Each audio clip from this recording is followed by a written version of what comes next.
কিংবা কালো জাদুগ্রস্ত, তাহলে ইসলামিক কারো যদি অনুভূত হয় সে জাদুগ্রস্ত কিংবা কালো জাদুগ্রস্ত, তাহলে ইসলামিক উপায় তা প্রতিরোধের উপায় কি? ভাইরা আমার, আমি প্রায় বিভিন্ন জায়গায় বলি। আজকে গাড়িতে আসতে আসতে মুফতি সাইফুল ইসলাম ভাইয়ের সঙ্গে আমরা আলোচনা করছিলাম। সাইফুল ইসলাম ভাইয়ের কাছে আমার সামনে একটা ফোন আসলো, উনি ধানমন্ডি তাকওয়া মসজিদের খতিব, ওখান থেকে বলে যে ধানমন্ডির মতো রিচ এলাকাতে, সব ধনীদের এলাকা, সারা দেশের বড় বড় পয়সাপাতি যাদের তারা থাকে, ব্যবসায়ীরা থাকে, মন্ত্রী মিনিস্টাররা থাকে, বলছে এই এলাকাতে, উনি যেহেতু ওখানকার বড় মসজিদের খতিব তাকওয়া মসজিদের, উনি বললেন যে ভাই এত পরিমাণ জিনে ধরা রোগী এবং ব্ল্যাক ম্যাজিক অর্থাৎ জাদুগ্রস্ত রোগীর খবর আসে বলার মতো না। আমি বলি ভাই আমারও তো একই অবস্থা, আমার কাছে যত ফোন আসে দেশের একেবারে সর্বোচ্চ লেভেল পর্যন্ত এমন এমন কিছু পদের পদাধিকারী ব্যক্তিদের তরফ থেকে ফোন আসে, রিকোয়েস্ট আসে যে কল্পনাও করা যায় না যে এই লেভেলের মানুষগুলো পর্যন্ত সাফার করছে খুব জটিল ভাবে। ঘরে ঘরে দুষ্ট জিনের উপদ্রব মানুষ লক্ষ্য করে না। মনে রাখবেন, কিছু কিছু দুষ্ট জিনের উপদ্রব আছে আপনি খেয়াল করেন না।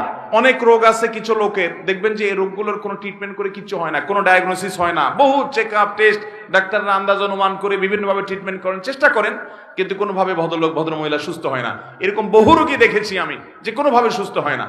এগুলোর বেশিরভাগ ব্ল্যাক ম্যাজিক এবং দুষ্ট জিনের রোগী। ঘরে ঘরে আমাকে সাথে সাথে জিজ্ঞেস করলেন ওনারা, মুফতি সাইফুল ইসলাম ভাই এবং আমাদের তানভীর ভাই ওনারা আছে, ওনারা জিজ্ঞেস করলেন যে ভাই এটা কেন হয়?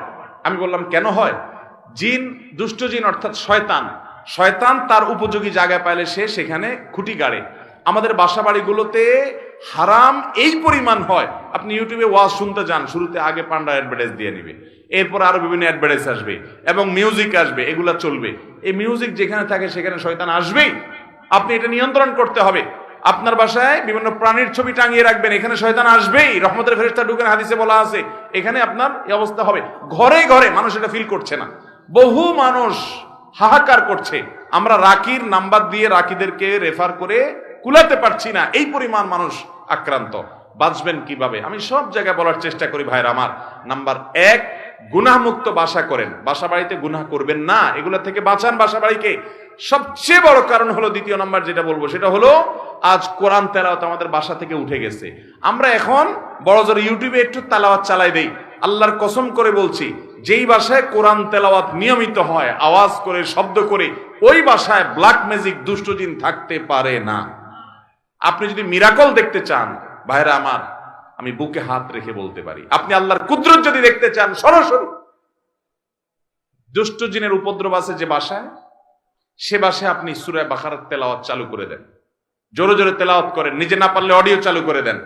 আমি নিজের চোখে বহুবার দেখেছি যে অস্বাভাবিক আচরণ বাচ্চাদের, এটা সেটা, রুকিয়া চলছে, তেলাওয়াত চলছে, ভালো হয়ে গেছে। আমার পরিচিত এক বোন আছেন, বোন বলতে আমার আপন বোন না, দুঃসম্পর্কীয়, উনি আমেরিকাতে থাকেন, অনেক বড় ব্যবসায়ী। ওনার বাসায় ভয়ঙ্কর অবস্থা মেয়েদের, মেয়েরা কোরআন তেলাওয়াত চালাইলে পাগলের মতো হয়ে যায়, কোনোভাবে সহ্য করতে পারে না, বলে যে বন্ধ করো এটা যেভাবে হোক। এবং হাজার হাজার কোটি টাকার মালিক ওনারা, বাফেলোতে আমেরিকাতে থাকে। আমাকে বললেন ভাই কি করা যায়? আমি রুকিয়ার অ্যাপ দিলাম, বলে যে কোনোভাবে তেলাওয়াত শুনতে রাজি না। আমি বললাম যে ওদেরকে যদি বেঁধে রেখে হলেও আপনি কিছুদিন শোনাতে পারেন, দেখবেন ট্রিটমেন্ট হয়ে গেছে।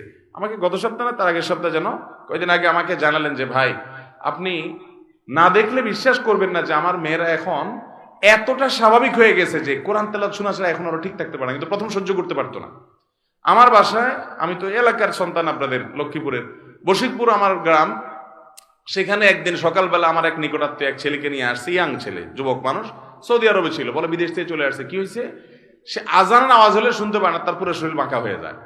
এবং সে বলে যে তখন তার শরীর এমন শক্ত হয়, টোকা দিলে মনে হয় যে বিষাক্ত সাপ দংশন করছে, পাথরের মতো হয়ে যায়। আমার চোখের সামনে দেখলাম জোহরের আজান শুরু হলো, সে আসছে অনেক আগে, বসতে বসতে 100 পর্যায়ে জোহরের আজান শুরু হলো, দেখলাম যে সে বাঁকা হয়ে যাচ্ছে এবং শক্ত হাট হয়ে যাচ্ছে। ভাইরা আমার, এগুলো কিছু হয়তো খুব দৃশ্যমান বোঝা যায়, আর ম্যাক্সিমাম ঘরে ঘরে বোঝার উপায় নেই।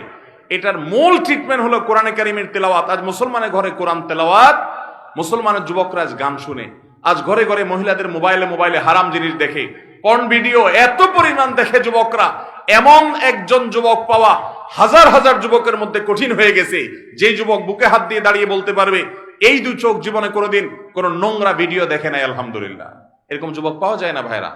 চ্যালেঞ্জের ব্যাপার, জীবন ধ্বংস হয়ে যাচ্ছে, সব জাহান্নামের দিকে দৌড়াচ্ছে, আপনাকে বিকল্প পথে যেতে হবে।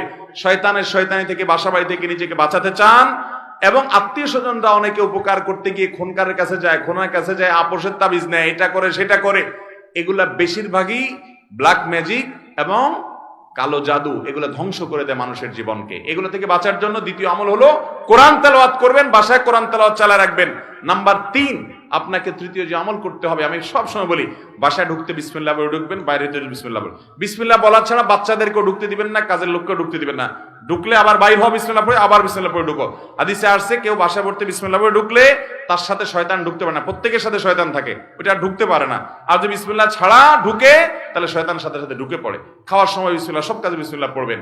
এভাবে আরো বিভিন্ন আমলের মাধ্যমে এই উপদ্রব থেকে বাঁচবেন। ব্ল্যাক ম্যাজিক থেকে বাঁচার জন্য সৌদি আরবের সাবেক গ্র্যান্ড মুফতি শেখ আব্দুল আজিজ বিন আব্দুল্লাহ বিন বাজ রাহিমাহুল্লাহ একটা চমৎকার আমল দিয়েছেন, সারা পৃথিবীতে রাখীদের কাছে জনপ্রিয় আমল। কিছু পানির মধ্যে কিছু বড়ই পাতা, নির্দিষ্ট কিছু সূরা পড়ে, এটা লম্বা প্রসেস আছে, এটা দিয়ে গোসল করলে নিয়মিত ব্ল্যাক ম্যাজিকের প্রভাব কেটে যায়। এবং এই আমলটাও আমি পরিচিত অনেককে দেখেছি করেছে। আমাদের এই যে আপনাদের নিশান ভাই, এই মাহফিলের আয়োজক তানভীর ভাই, ওনার ফ্যামিলিতে উনি নিয়মিত রুকিয়া করেন, এবং উনি আমাকে বলছেন, ভাই শরীরটা মনে হয় যে শরীরতে কিছু চলে গেছে, পাতলা হয়ে গেছে। এই জন্য কোরআন তেলাওয়াত করবেন তো ইনশাআল্লাহ, বাসা বাড়িতে কোরআন চালাবেন তো ইনশাআল্লাহ। আমি শপথ করে বলছি, আল্লাহর কালামের মিরাকল যদি দেখতে চান, তাহলে দুষ্টজনের উপদ্রব আছে এবং অস্বাভাবিক বাসা ভিতরে সমস্যা, রোগ বালাই আছে, ব্ল্যাক ম্যাজিক আছে। কোরআন তেলাওয়াত শুনতে থাকেন, একদিন দুই দিন না, অনবরত আপনি ফিল করবেন যে কিভাবে আল্লাহর কুদরত জাহির হয়, কিভাবে শয়তান পালায়। আল্লাহ আমাদেরকে বুঝার তৌফিক দান করুন।